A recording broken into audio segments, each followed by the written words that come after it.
Greetings and salutations. Welcome to Knife Chats with Tobias. Hello everybody, Tobias here, and well, as you can see, I have another knife celebrating America's 250th anniversary. In this case, the knife is made by Victorinox. Yes, it's a Swiss Army knife, which means it is made in Switzerland. The irony is not lost on me. I have a knife made in Switzerland celebrating America's 250th anniversary.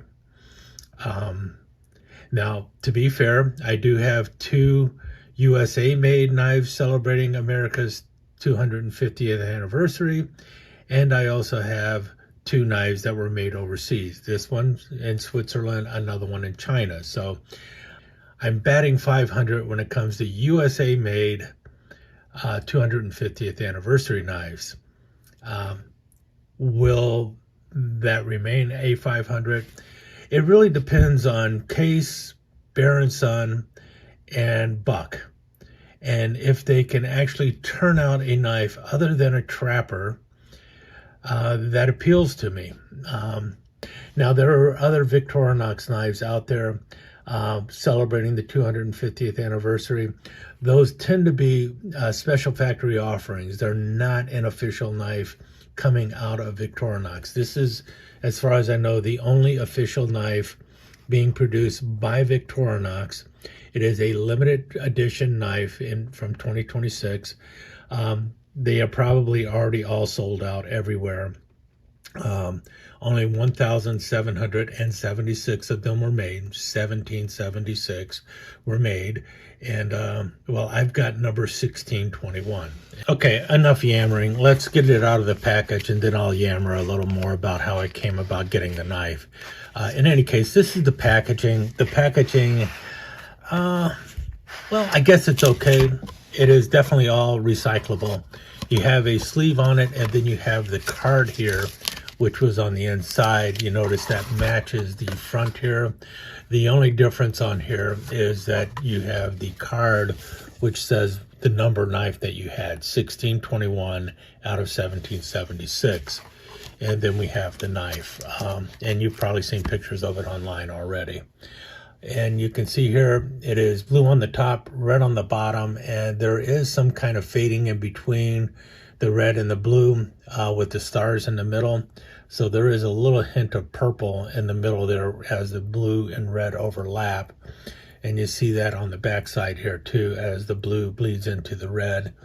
And you also notice the stripes on here, the flag portion on the back.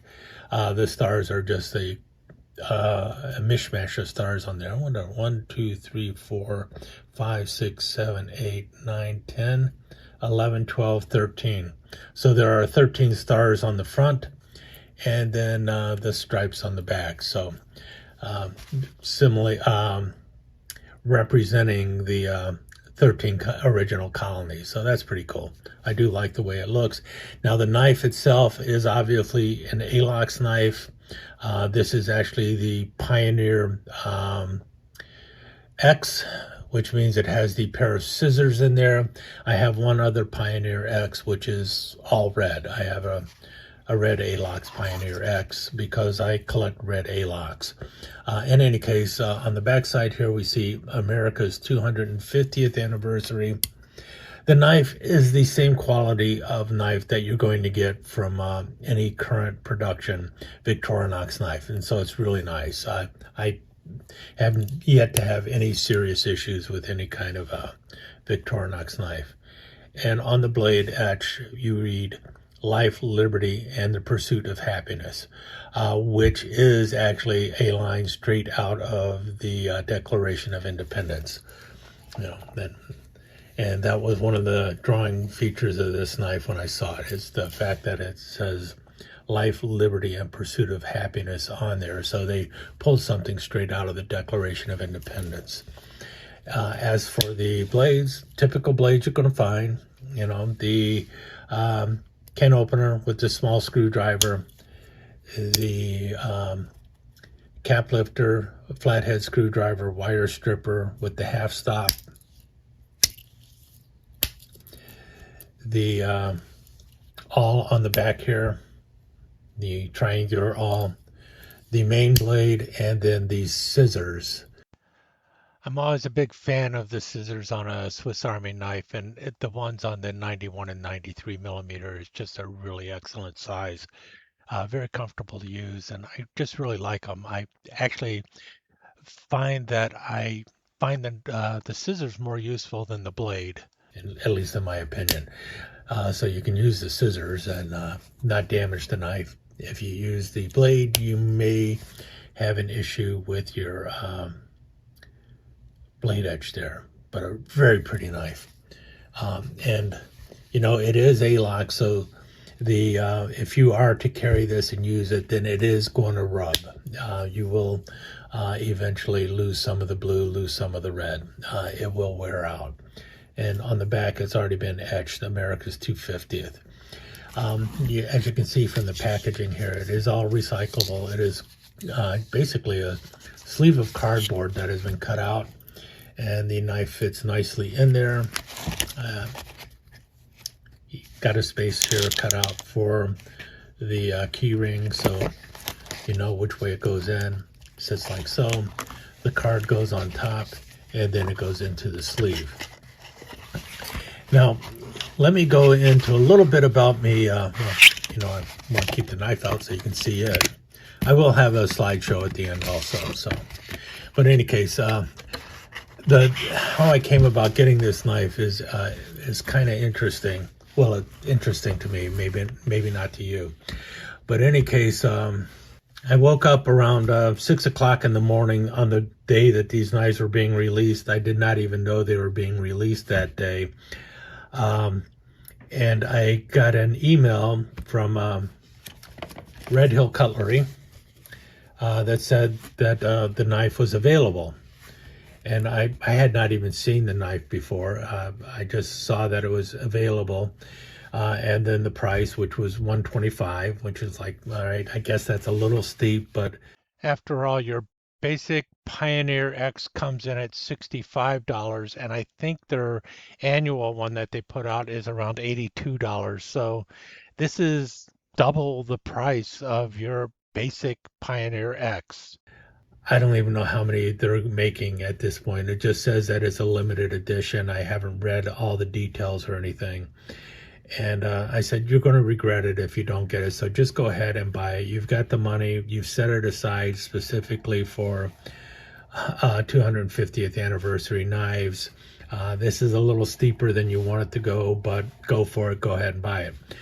So I ordered the knife from Red Hill Cutlery. And then around 10 o'clock, I got a text message from SMKW saying, the new 250th anniversary Victorinox knives are just out. Only 1776 are being made. I go, okay, well, now I know that there's 1776 of these being made. Red Hill Cutlery had not told me that. SMKW did. But I had already ordered one from Red Hill Cutlery, and I'm thinking, well, do I really want to get two of them? It's like, well, I could always gift one to somebody. And so I went to the SMKW website, and it was already sold out. And then I read the information from SMKW, and it said that they only had 20 of the 1776. They only were given 20 of them. I don't know how many Red Hill Cutlery was given, but the thing is they notified me earlier. I hopped on it right away, and I got it. By the time I got the text message from SMKW, got to the computer, maybe 10 minutes later, they were gone. That's usually the case with any kind of production I get from SMKW. It's like the notification I get for them with a lot of things, by the time I get notified and log into the computer and look for it, it's gone. So Red Hill Cutlery, I thank you for getting the note out a little sooner than SMKW did, because I was able to actually grab one of these knives. And like I mentioned, I do have 1621. We see it on the back here, 1621 out of 1776. I managed to grab one from Red Hill Cutlery.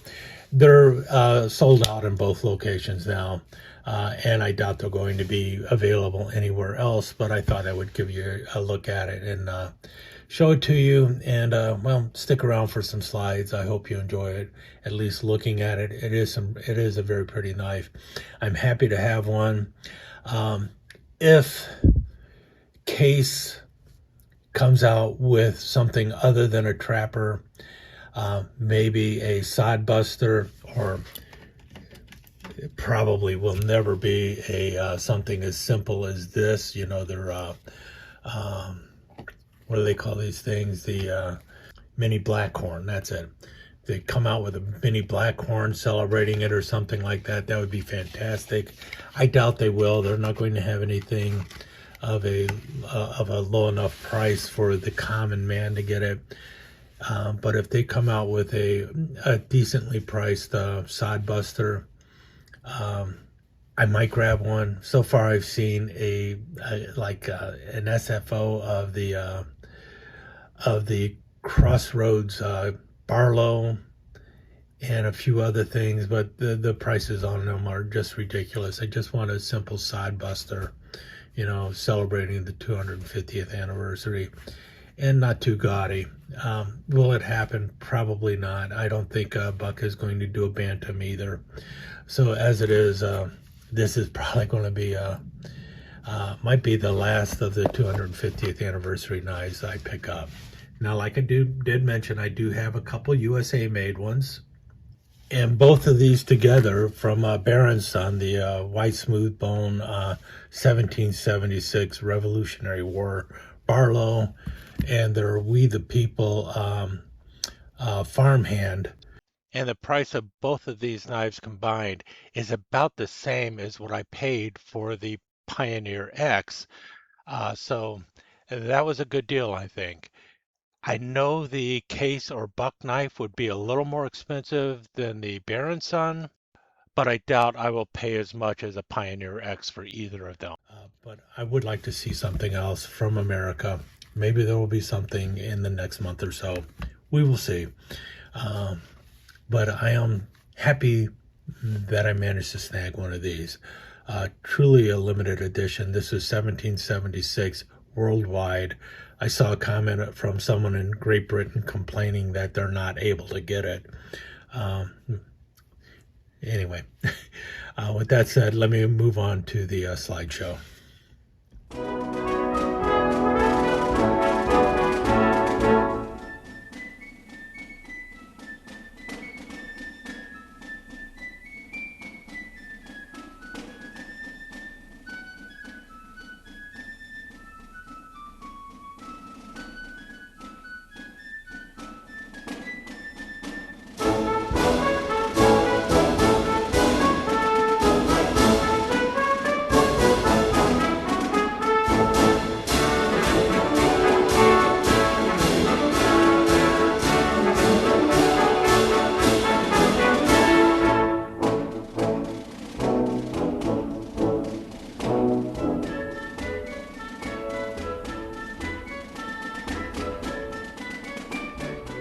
Let me take just a second to thank you once again for dropping by and spending a few minutes here at Knife Chats with Tobias.